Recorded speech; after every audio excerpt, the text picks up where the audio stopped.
Assalamu alaikum. Hello everyone. Today's short video I'm going to teach you how to fix text notification not working on iPhone in iOS 15.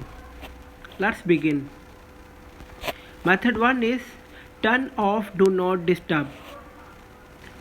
For that, open the settings app on your iPhone. On the settings menu, scroll down and tap on focus.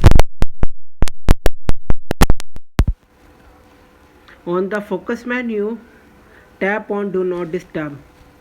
Here, turn off do not disturb. Method 2 is turn on allow notifications. For that, open the settings app. Here, tap on notifications.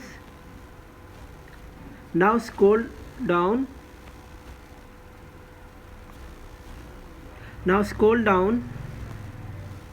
And tap on messages. Here, turn on allow notification and select lock screen, notification center and banners. And click on sounds and select default sound.